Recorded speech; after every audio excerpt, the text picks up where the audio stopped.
नमस्कार दोस्तों, मैं विशाल प्रसाद आप लोग का स्वागत करता हूँ मेरे यूट्यूब चैनल में। तो आज हम लोग सुनेंगे हॉरर स्टोरी जिसका नाम है एक भूतिया फ्लैट। तो चलिए स्टार्ट करते हैं अपनी कहानी को। कहानी मैं आपको जो कहानी सुनाने वाला हूँ, इसमें दो पति पत्नियाँ होते हैं जिसमें लड़के का नाम गौरव और लड़की का नाम शालिनी होता है। गौरव की शादी को कुछ ही महीने हुए थे। वो दोनों पति पत्नी बहुत खुश थे एवं कुछ महीने बाद ही गौरव का ट्रांसफ़र दूसरे शहर में हो गया एवं कंपनी वालों के तरफ से एक फ्लैट गिफ्ट के तौर कर दिया गया, जिसमें वो दोनों रहने लगे। लेकिन उन्हें क्या पता था यह फ्लैट एक भूतिया फ्लैट है और उनकी जीवन का सबसे डरावना सच बनने वाला है। पहले दिन ही गौरव और शालिनी ने मिलकर फ्लैट साफ़ कर दिया। फ्लैट काफ़ी ही सुंदर और शानदार था, इसलिए इन्हें काफ़ी समय नहीं लगा। इस नए शहर में ढलने की कोशिश कर रहे होते हैं तथा साथ ही बात कर रहे होते हैं कि इससे नए शहर में हम क्या कुछ नया कर सकते हैं। तथा बात करते करते काफ़ी रात हो जाती है। इसी कारण वो अपने बेडरूम में सोने चले जाते हैं। करीबन रात के 1 बजे गौरव की आँख खुलती है तो वह देखता है कि शालिनी उसके पास में नहीं है।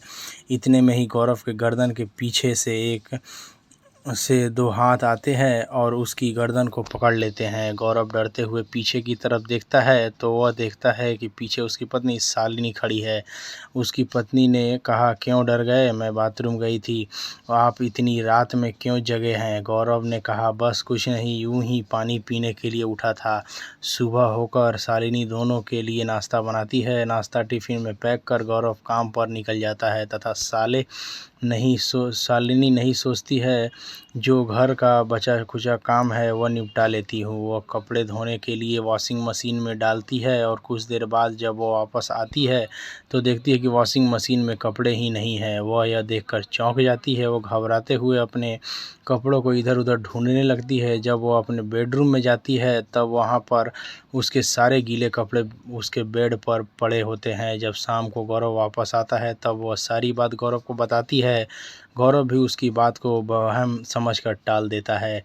अब ये दोनों अपने बेडरूम में सोने के लिए चले जाते हैं। रात को गौरव को किसी के तेज़ सांस लेने की आवाज़ सुनाई देती है। जैसे ही गौरव धुंधली आंखों से देखता है तो वह डर के मारे बेड के नीचे गिर जाता है।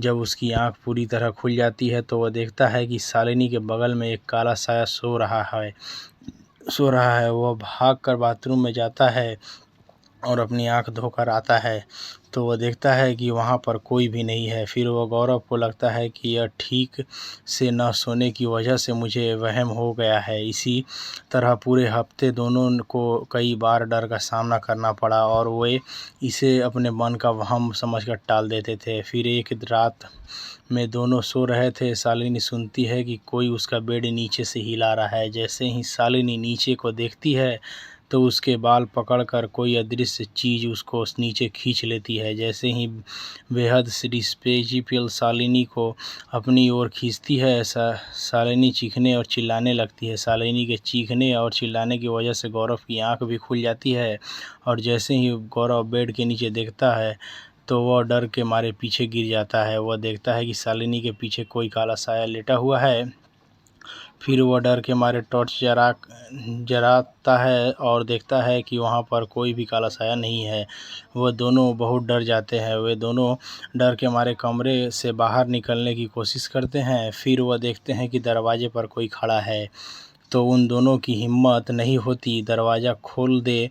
इतने में ही गौरव अपनी टॉर्च जलाने का प्रयास करता है तो उसकी टॉर्च की भी ख़राब हो जाती है। फिर वह देखता है कि शालिनी उसके बगल में है ही नहीं। फिर वह देखता है कि शालिनी दरवाजे पर खड़ी है और उसके ओर इशारा करते कहती है कि पीछे देखो। जैसे ही गौरव पीछे देखता है तो उसके जोर सा मुक्का पड़ता है। इसके बाद गौरव के ऊपर कमरे में सामानों से हमला होता है। वह काफ़ी चोटिल हो जाता है। इतने में शालिनी दरवाज़ा खोलने में कामयाब हो जाती है। वह जैसे ही दोनों बाहर की तरफ भागते हैं तो उन्हें पीछे से धक्का लगता है और वह फ्लैट से बाहर कर जाते हैं। वह घबराते हुए लिफ्ट की ओर जाते हैं और जैसे ही बिल्डिंग के बाहर जाते हैं तो देखते हैं कि कोई काला साया उन्हें उनकी खिड़की से देख रहा है और कुछ देर बाद में काला साया वहां से गायब हो जाता है। इतनी हादसों के बाद गौरव और शालिनी समझ चुके थे कि फ्लैट हॉन्टेड है और सभी और फिर कभी भी उस फ्लैट में नहीं जाते हैं। तो दोस्तों आशा करता हूँ आपको स्टोरी आज को काफ़ी पसंद आई होगी।